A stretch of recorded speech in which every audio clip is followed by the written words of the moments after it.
दोस्तों, अब तक आपने फिलिस्तीन और इजराइल की लड़ाई आपने देखा होगा। जो रॉकेट से लड़ाई लड़ी जा रही थी, जो इजराइल अपने फाइटर जेटों से तड़ातड़ कहीं न कहीं बम बरसा रहा था फिलिस्तीन के ऊपर। वहीं पे आम फिलिस्तीनियों की मौत का संख्या दिन पे दिन बढ़ता जा रहा दोस्तों। इसमें आम नागरिक भी कहीं न कहीं जो युद्ध हो रहा है उसका कहीं न कहीं शिकार बन रहे हैं दोस्तों। जो बच्चे हैं, मजलूम हैं, महिलाएं हैं, बूढ़े हैं, उनके ऊपर कहीं न कहीं अब जो इज़राइल है, अस्पतालों को लगातार निशाना बना रहा है। अस्पतालों में मरीज़ों की मौत हो जा रही है तड़प-तड़प के।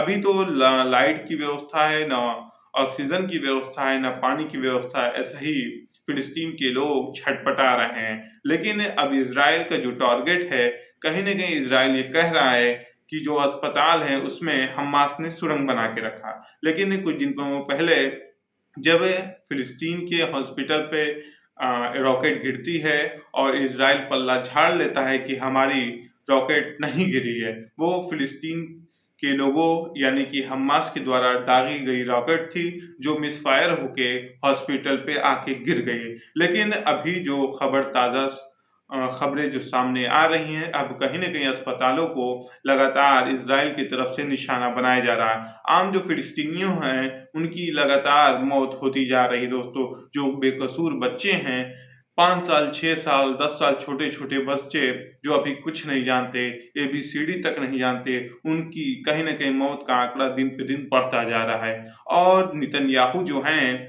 वो कहीं न कहीं ये जो घटनाएँ घटित हो रही है, जो आम लोगों की मौत हो रहा है, इसका कहीं न कहीं कसूरवार कोई है तो नेतन्याहू हैं। नेतन्याहू की ज़िद और नेतन्याहू की वजह से कई लोगों की मौत हो रही है। आम इज़राइल के लोग जो हैं वो भी नेतन्याहू के सनकीपना से परेशान नज़र आ रहे हैं। लगभग इज़राइल के भी 1400 से अधिक लोगों की मौत हो गई है, जिसमें 200 लोगों को हमास ने बंधक बना के रखा है। लेकिन कुछ इज़राइल के सैनिक हैं, वो अब ग्राउंड ऑपरेशन पे उतर गए हैं। ज़मीनी स्तर पे लड़ाई आमने-सामने की अब हो रही है। उसमें कई जो बंधक थे उनको छुड़ाया गया, ऐसी जो खबर है वो सामने आ रही है। लेकिन अब जो लड़ाई सुरंगों में हो रही है, अभी हमास ने सोशल मीडिया पे तमाम वीडियो और फ़ोटो शेयर करके ये दावा किया है कि कहीं न कहीं अब जो हमास है, वो फिलिस्तीन की आज़ादी के लिए लड़ाई लड़ रहा है। जो युद्ध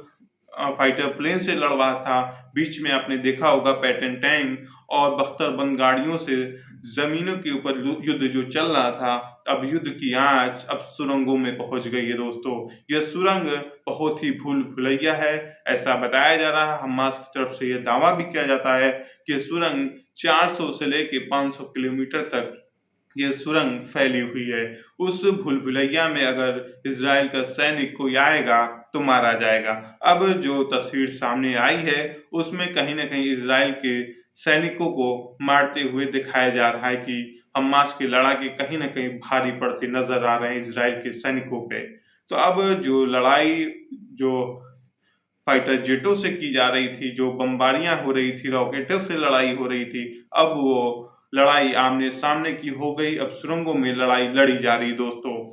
तो कहीं न कहीं जो युद्ध है, युद्ध का दायरा भी धीरे-धीरे बढ़ता जा रहा है। अब लेबनान भी इसमें शामिल हो गया, जो हिज़बुल्लाह एक गुट है, उसने भी इज़राइल को धमकी दी है कि अगर उसने रेड लाइन क्रॉस कर दिया है, हमास के ऊपर जो तड़ातड़ ये बमबारी कर रहे हैं, उसमें हिज़बुल्लाह ने भी इज़राइल को सख्त लहज़े में ये कहा है कि जल्द से जल्द ये जो युद्ध हो रहा है, इसे रोका जाए, नहीं तो हिज़बुल्लाह भी बड़ा एक्शन लेगा इज़राइल पे। हिज़बुल्लाह और हमास ऐसे संगठन हैं, जिसके ऊपर कई देशों ने प्रतिबंध लगाया है, इसको आतंकी संगठन घोषित किया है। लेकिन कुछ ऐसे देश हैं, उनका मानना है, ये फिलिस्तीन की आज़ादी के लिए लड़ रहे हैं। और ईरान भी बस अल्टीमेटम ही दे रहा है कि अगर इज़राइल की सेना वापस नहीं जाती है, रेड लाइन क्रॉस कर गई, अब हम बर्दाश्त नहीं करेंगे, हम इसका जवाब ज़रूर देंगे। ये ईरान की तरफ से कहा जा रहा है, लेकिन अमेरिका ने भी कई बेड़े अपने तैनात कर दिए हैं और इज़राइल की सुरक्षा चाक-चौबंद करने के लिए तमाम यूएस के जो सेना के अधिकारी हैं, वो भी पहुँच रहे हैं दोस्तों। और जो युद्ध है, युद्ध का दायरा दिन पे दिन बढ़ता जा रहा है। अगर ये युद्ध अब नहीं थमा, तो कहीं न कहीं ये विश्व युद्ध का रूप लेने वाला है। अभी आपने देखा होगा लगभग 1.5 साल से जो युद्ध चल रहा है रशिया और यूक्रेन में। एक युद्ध 2 महीना 4 महीना वाला नहीं है, लगभग 1.5 साल होने वाला है। अभी युद्ध चल रहा है, ना तो रशिया मानने को तैयार है, ना यूक्रेन झुकने को तैयार है। तो युद्ध अभी घमासान है, कहीं न कहीं उसे नेटो देशों के द्वारा सपोर्ट किया जा रहा है कि ईरान और रूस मिलके कहीं न कहीं नेटो देशों को चुनौती दे रहे हैं। रूस ने इस समय काफ़ी बमबारी की है और उसमें कई लोगों की मौत हो गई है, लेकिन यूक्रेन भी घुटने नहीं टेक रहा है। तो आज खबर थी जो हमने बताया।